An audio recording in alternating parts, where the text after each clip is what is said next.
Olá pessoal, vamos então agora falar sobre ampolas emissoras de radiação, ou tubos, né? Depende da nomenclatura aí. A gente vai falar sobre esse componente aqui, que é um componente muito importante do aparelho emissor de radiação X. Tá? As ampolas de raio-x, ou as ampolas emissoras, ou os tubos, né? A literatura lá muda, na verdade, a nomenclatura, mas vamos chamar de ampola. Ela possui algumas variações fundamentais, básicas, vamos colocar assim, que tornam essas ampolas às vezes obsoletas para alguns equipamentos e necessárias para outros, né? Basicamente, todos os aparelhos de raio-x, todos eles têm ampolas, né? Com exceção dos aparelhos de tomografia de quinta geração, vamos colocar assim, que usam aceleradores, então tem uma tecnologia diferente, tá? Aí já é uma outra coisa. Mas os aparelhos convencionais de tomografia e raio-x basicamente usam equipamentos como esses aqui que a gente vai ver agora, tá? As ampolas, em sua característica fundamental, são divididas fundamentalmente em dois tipos. As ampolas de anodo fixo, que são essas aqui que eu estou apontando, tá? E as ampolas de anodo giratório, são essas outras aqui. Qual é a diferença entre as duas ampolas? Bem, existem muitas diferenças, tá? Eu vou falar para você aqui a mais básica de todas, que na verdade que é o que torna essas ampolas de características fundamentalmente diferentes. O que basicamente, de uma forma grosseira, difere a ampola de anodo fixo das ampolas de anodo giratório é, na verdade, o anodo, tá? As ampolas de anodo fixo, como você repara na imagem, elas têm um anodo colado à haste de dissipação térmica da ampola. Ou seja, o alvo, que a gente entende, né, como anodo, anódio, ele permanece estático durante toda a vida útil da ampola. Então, toda vez que a gente produz radiação, esse alvo recebe o impacto de desaceleração dos elétrons até que a ampola tenha a sua vida útil extinta. As ampolas de anodo giratório, que são essas aqui, elas têm basicamente o mesmo conceito, porém o alvo ou o anodo, né, ele não é fixo. Esse alvo ele não é estático, ele é dinâmico, bem dinâmico.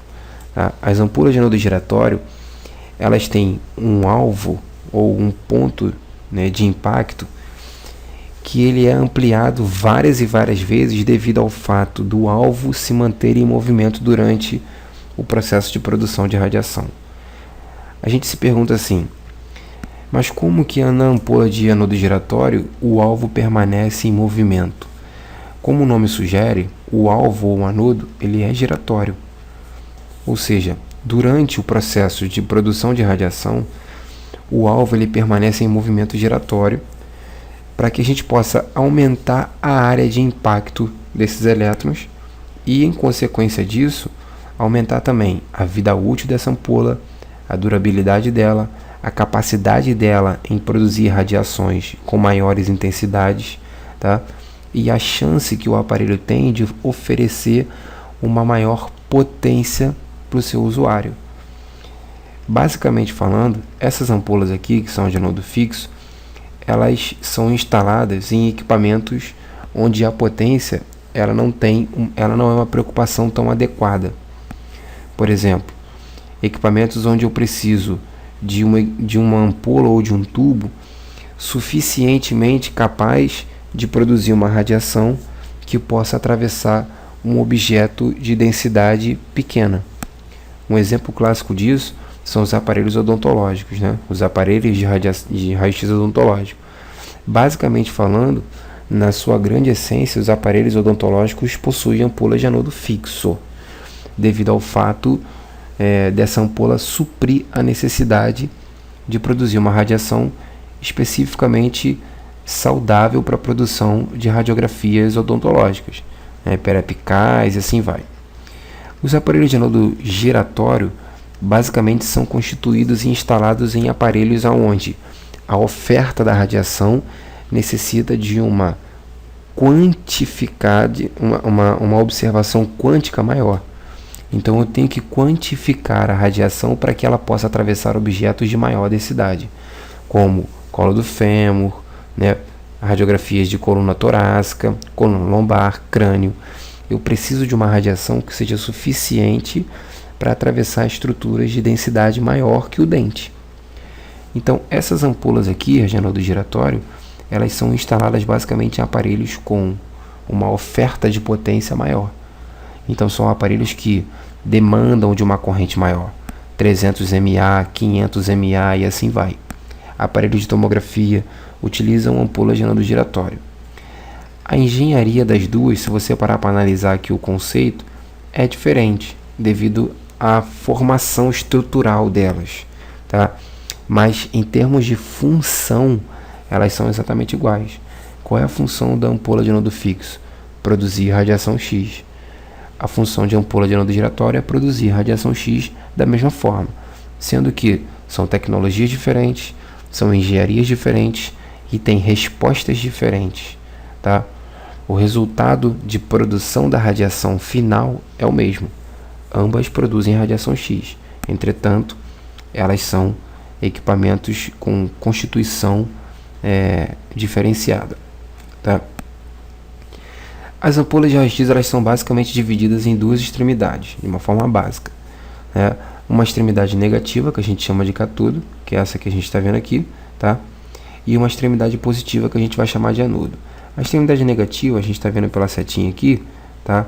O cátodo, ele é responsável pela parte de produção ou pela parte, né, de proporção dos elétrons que vão ser necessários para a produção da radiação. Para que a gente possa entender, a extremidade negativa do tubo ou da ampola de raio-x, ela é a responsável pela produção do grupo de elétrons ou da nuvem de elétrons que no futuro breve será utilizada para a conversão de energia elétrica em radiação X, que a gente vai entender lá na frente. Então, o tubo de raio-x, tá, é o nosso foco principal depois daqueles componentes que a gente viu lá atrás. Depois do transformador, depois da parte eletrônica, tudo isso no final da resultante oferece, né, energia, oferece função para que o tubo emissor ou que a ampola possa fazer o seu papel. Então aqui nessa imagem a gente vai identificar o que é a parte que a gente chama de cátodo, que é essa parte negativa, a gente não pode esquecer nunca disso. Então a parte negativa, tá? Ela é o nosso cátodo e ela é responsável pela produção da nuvem eletrônica, ou seja, é responsável pela produção do grupo de elétrons que vão ser necessários para a produção da radiação lá na frente, tá? Vamos nessa.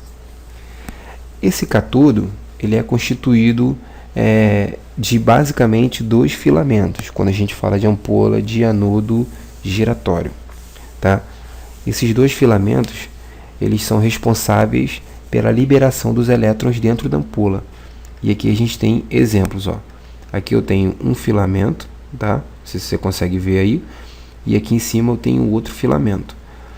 Ambos os filamentos, tá? O filamento do foco fino e o filamento do foco grosso, ambos os filamentos eles são protegidos por uma capa metálica que a gente chama de capa focalizadora. Tá aqui o nome que eu coloquei aqui em cima, tá?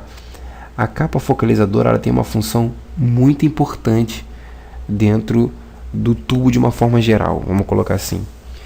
Porque a capa focalizadora ela foi desenvolvida com o objetivo de concentrar essa nuvem para que ela possa agrupar os elétrons em um único ponto no alvo, para que a gente possa ter uma produção mais efetiva de radiação. Quanto mais elétrons eu conseguir agrupar e concentrar eles num único ponto lá no alvo, melhor será a minha resposta de produção da radiação. Se a gente se abster da capa focalizadora, a gente vai continuar produzindo os elétrons, sendo que essa produção dos elétrons ela vai se dispersar no interior do tubo, o que não é interessante para a gente. O interessante é que a gente concentre esses elétrons num único ponto para que a gente possa produzir uma radiação de qualidade, né? Eu possa converter o maior número possível de elétrons em fótons de radiação. Então essa capa focalizadora, ela é uma estrutura metálica, tá aqui eu estou mostrando para você, tá? E ela é energizada, tá? Assim como os filamentos são energizados, a capa focalizadora também é energizada. Ela é energizada com uma carga elétrica negativa, tá? O que faz com que os elétrons possam ser agrupados dentro do filamento, porque eu terei elétrons com carga elétrica negativa, que são fundamentais, tá? E eu vou ter uma capa focalizadora também carregada eletricamente com uma carga negativa. Como eu tenho duas cargas elétricas de sinal igual, a tendência é que essas cargas tendem a se repelir. Então, a capa consegue comprimir essa nuvem de elétrons dentro da sua área, tá? E no momento do disparo, ou seja, no momento em que a gente aplicar a diferença de potencial, esses elétrons não vão sofrer dispersão. Essa imagem aqui ela é boa para que a gente possa entender isso, ó.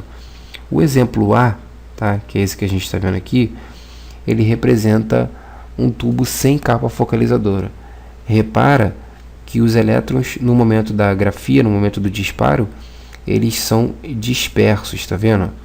Então, existe aí uma queda significativa na produção da radiação. Por quê? A gente produziu um grande número de elétrons, sendo que no momento do disparo esses elétrons eles foram espalhados dentro do tubo. Então a gente não vai ter uma resposta adequada. No exemplo aqui B, a gente está vendo que eu tenho uma capa focalizadora, tá? A capa está aqui. E no momento da grafia, ou seja, no momento do disparo, esses elétrons todos são conduzidos em direção ao alvo e se concentram no mesmo ponto, tá? Ou em pontos bem próximos. O que a gente vai observar com isso? Que nesse tipo de ação, a gente vai ter uma produção mais efetiva da radiação. De uma forma mais específica, a gente vai ter uma conversão melhor do elétron incidente em fóton de radiação X, tá? Então a capa focalizadora ela é uma ferramenta simples, que foi pensada de forma simples, mas que ela tem uma função muito legal, tá? Então é muito importante que a capa focalizadora funcione de forma adequada, porque ela vai aumentar de forma significativa o aproveitamento do tubo. O tubo ele fica mais qualitativo quanto à produção, a conversão de energia com a capa do que sem ela, tá? Nas próximas videoaulas a gente vai observar como é feito esse deslocamento, tá? Do cátodo para o anodo e como ocorre a interação do elétron incidente com o elétron do alvo, tá? Lembrando mais uma vez, qualquer dúvida que você tenha, qualquer pergunta que você queira fazer, basta você escrever aí embaixo da videoaula ou mandar um e-mail para a gente, tá? Que no final aí do vídeo a gente sempre vai deixar os e-mails de contato. Se tirar uma dúvida, quiser o material, a gente manda para você.